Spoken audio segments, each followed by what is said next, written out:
kwestia jest taka, że z przyczyn technicznych animację, którą chciałem tu przedstawić, animacja będzie się lekko cięła. Potem film poleci z DVD, już to będzie chwilę trwało, zanim to poprzepinamy.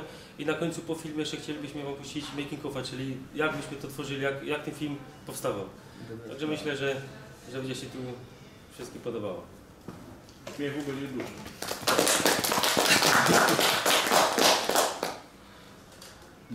I tak żeśmy przyjechali. To jest wersja do ogólnie, nie?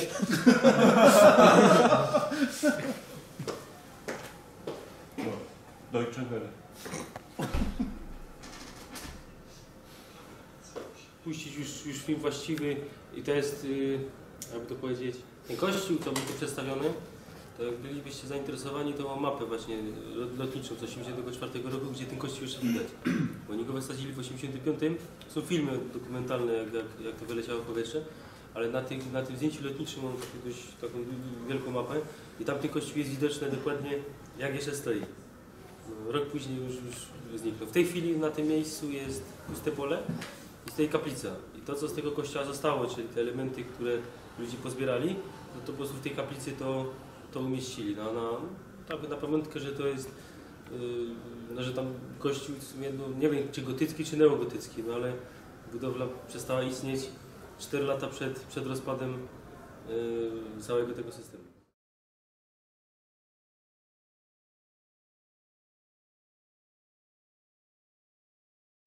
Główny zamysł jest taki, żeby pokazać przekrój techniczny. No bo przecież ten telefon, co był na stole, już zasypał wszystko to, co tam było. Czyli te wszystkie łączenia, żeby świadomo, że centralka była polowa polska, no bo akurat w tamtym czasie nie mieliśmy tej internetowskiej.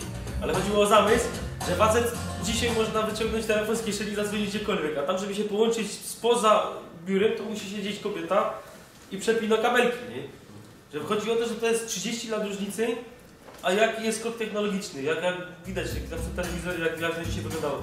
O to mi właśnie chodziło, dlatego to zostało wymyślone, że on się przenosi w czasie. To też było też ułatwienie, no bo facet, co się przenosi w czasie, znajduje się w epicentrum tej historii. Nie trzeba go przygotowywać, że on planuje ucieczkę czy coś, bo to za długo trwało, nie byliśmy w stanie tego zrobić. Tak samo pole graniczne, o to mi chodziło, żeby pokazać wam, jak wyglądała to w animacji komputerowej. Bo w tej chwili tych pól granicznych już nie ma, nawet w Berlinie. No bo wszystko przebudowali U nas jest. U nas jest, no to tyle, co szło pokazać, to myśmy pokazali. Ale tu właśnie chodziło o to, żeby przedstawić, jak to wyglądało, bo w filmie no nie mieliśmy możliwości technicznych, no bo nie było szans tego pokazać, ale zależało na tym, żeby to jak najbardziej przedstawić.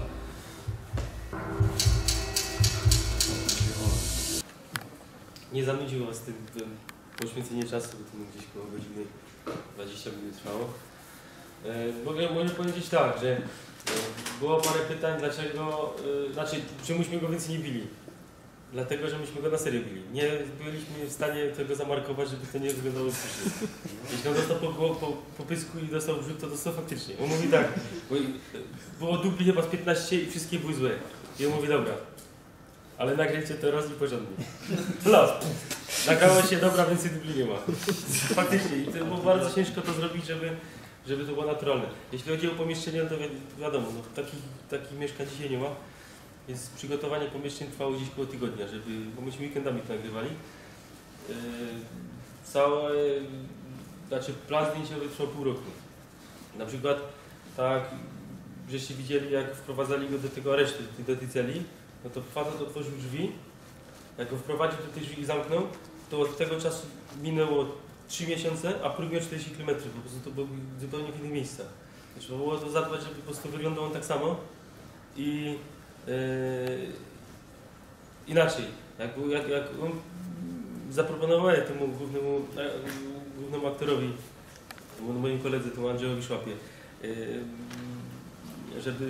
czy by nie chciał zagrać w tym filmie, to powiedział jak najbardziej. I przyjął nieogolony. Się okazało, że pół roku nie mógł się golić. On musiał wyglądać tak samo, no bo pół roku trwały zdjęcia. Zresztą widzieć tam był śnieg, a kończyliśmy, bo to akurat wiadomo, że to się nie kręci chronologicznie, czyli koniec zdjęć był w czerwcu, praktycznie pod koniec, na początku lipca. Także tu widać, że od lutego do lipca po prostu musiał wyglądać tak samo, żeby nie było widać różnic. Zresztą jakbyście Państwo może widzieli go drugi raz, to pewnie byście jeszcze parę błędów tam znaleźli, no bo takie nie sposób wszystkie uniknąć, nie? Na zasadzie takiej, że na przykład ten wielki, ten nasz Zeb schodzi po schodach i ma na przykład rękawy podwinięte. Ale na przykład ten bunkier, tam gdzie mu te odciski palców wciągali, to bunkier jest w Wodzisławiu, czyli 40 km dalej i to było chyba, nie, 2 miesiące było różnicy między zejściem ze schodów, co się wito z nim idziemy, bo to było w szkole w tym, a wejście, otwarcie tych drzwi to minęło 3 miesiące, czy 2 miesiące od tego momentu. I on wchodzi z rękawami opuszczonymi. Po prostu myśmy zapomnieli o tym, że wtedy miał podwinięte. Nie? To tak się właśnie wydaje, zresztą to w normalnych filmach tak samo widać, że jest, nie wiem, 10 razy ktoś przeładowuje broń, nie?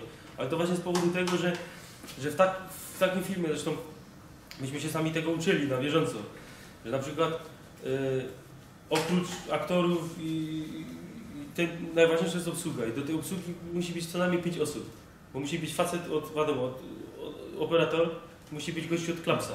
Klaps jest najważniejszą częścią filmu. Się wydaje, amatorski film wygłupiałem się z klapsami latają. Nie, klaps jest tak ważnym elementem w nakręcaniu filmu, że po prostu ja się nie zdawałem z tego sprawy do momentu, kiedy byśmy zapomnieli parę razy klapsnąć. I montażysta siedzi po tym, na przykład samego materiału tego filmu było ponad 540 giga. I z 540 giga jest setki plików udanych i nieudanych. I teraz jak nie ma klapsów, to gdzie on się może znaleźć? On nie wie, gdzie są te pliki. Dodatkowo, do czego jest ten klaps? Klaps jest bardzo ważny z tego względu, że widzieli, że myśmy nagrywali dźwięk z rejestratora dźwięku osobno. Czyli osobno jest nagrywany dźwięk i osobno jest nagrywany osobno wizja. Czyli dźwięk z wizją nie ma nic wspólnego. To trzeba dopiero w programie montażowym synchronizować. Więc w tym momencie, jeśli podchodzi klapser z napisanym, powiedzmy, sceną i z dublem, bo duble są też ważne, ile tych dubli jest. Czyli w momencie, kiedy on tu mówi, no, scena druga, dubel trzeci i najważniejsze co jest, to jest ten klaps. Dlatego zamiast klapsa czasami było widać, że ten Kuba, ten reżyser, który jest facet najzdolniejszym gościem, którego że poznał do tego czasu, robił czasami tak. I to wystarczyło, dlatego że rejestrator dźwięku, on to zarejestruje. I w momencie, kiedy on to wprowadzi do programu montażowego, co według mnie ten program montażowy to jest tak skomplikowany jak lot na księżyc. Nie byłem w stanie, Boże, jak ty się tu znajdujesz, to masa różnych guziczków, plików, kurde, no to, żeby to zresztą widać, jak to tam jest pokomplikowane. No i chodziło o to uderzenie, to w dźwięku, we ścieżce dźwiękowej, no widać jak dźwięk leci. I w momencie, kiedy jest klaps, no to jest byk. I to byk, on jest w stanie z wizją synchronizować. I w tym momencie wchodzi dźwięk razem z ruchem ust. I czasami było tak, żeście widzieli, że nam brakowało ludzi, więc tak, jeden trzymał rejestrator dźwięku, za chwilę minęły 2 tygodnie, no bo wiadomo, ktoś miał pracę, no nie mógł przyjechać, no to wystawiali mi kogoś innego. I ten ktoś na przykład zapomniał, jest jeden dubel, trzeci dubel, czwarty dubel, a on tego nie zapomniał to wyłączyć, to się cały czas nagrywało.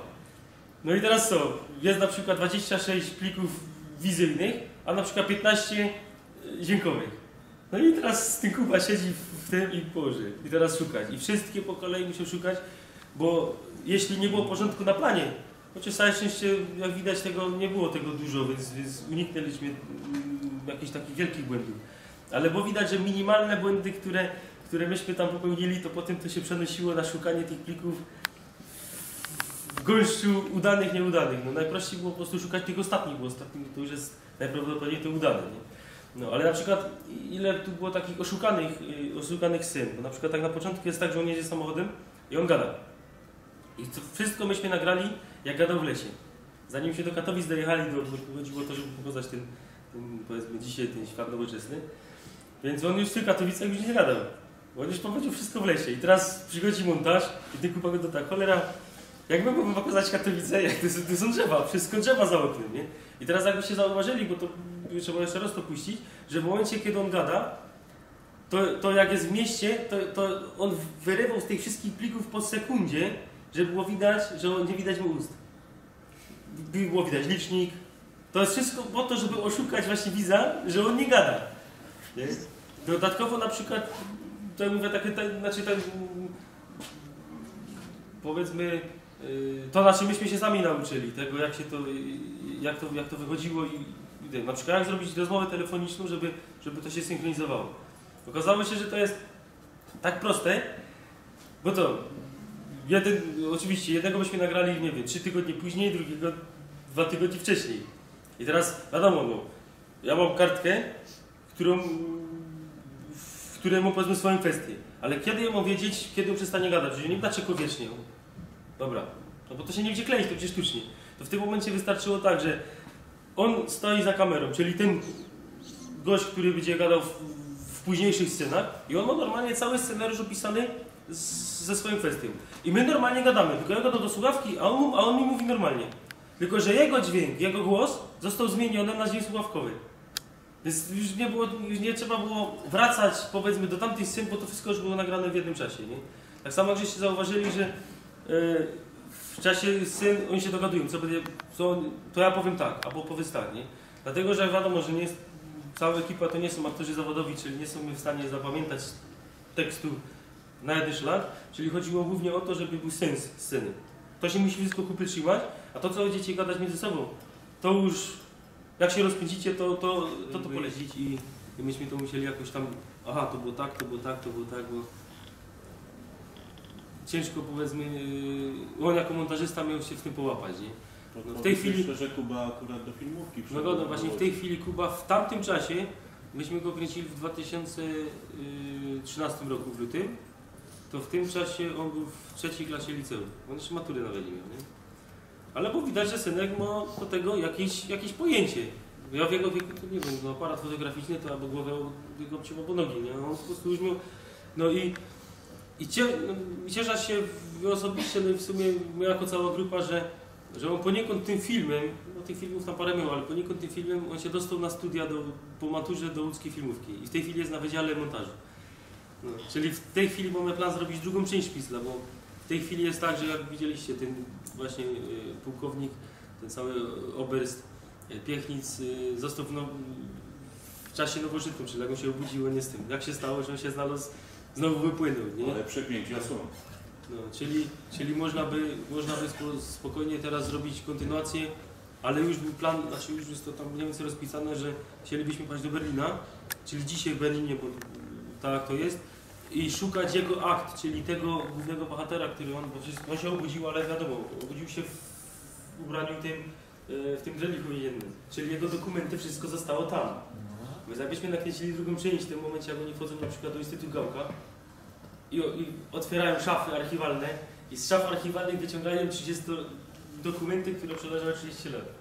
Też to jest pewnie ciekawy pomysł, jakby to mogło wyjść, tylko w tej chwili wiadomo, że druga część musi być lepsza niż pierwsza, bo to chodzi, znaczy nie chodzi o to, żeby był taki sam poziom, bo według mnie powinien być już wyższy. No i jeśli chodzi o sprzęt, to jak widzieliście, tam było parę takich momentów, jak się przebił telefon. My zawsze udajemy w kinie, że po prostu komuś się sprzężyło z głośnikami, bo to tak się przeważnie udaje, ale normalnie to jest nagrane z tego względu, że w tym czasie nie mieliśmy właśnie gościa od rejestratora dźwięku. Rejestrator dźwięku myśmy puścili i postawili na stoliku. I dźwiękowiec nie miał słuchawek na uszach i on nic nie słyszał. Po prostu to, co się chwyciło, to się chwyciło. I teraz rozmowa, która się musiała kleić, była akurat najbardziej udana w momencie, kiedy to się zaczęło sprzężać. No i Kuba do mnie dzwoni, go do tragedia, no mamy sprzężenie i nie jest w stanie tego wyciąć, nie jest w stanie nic zamienić. No trudno, no to już nic nie zrobimy, no bo co? Błąd, który już się praktycznie nie wróci, nie wykasujemy. Nie? No, także dziękuję w imieniu swojej, w imieniu grupy Berlin Mauer. Myślę, że się Wam to podobało, to co myśmy zrobili. No, a sam przekaz, tak mówię, że to było poza abstrakcją to uciekanie czasowe, tylko chodziło mi o to, że on wpadł w tą maszynkę służbową, co się z nim dzieje, ile jest telefonów wykandowanych, co z nim robił, jak mu zakładałem teczki. To jest oparte na faktach, no tak faktycznie było, tylko musieliśmy to jakoś wbić w kontekst, żeby nie wydłużać tego, no bo równie dobrze my byśmy zrobili 2-godzinny film, gdzie on tam mieszka od urodzenia i sam coś z nim coś robił, ale to by było za ciężko i technicznie byśmy mieli. Pokrótce uważajcie na piloty sobie. Tak. Nie pijcie balantańca, bo to po balantańcu.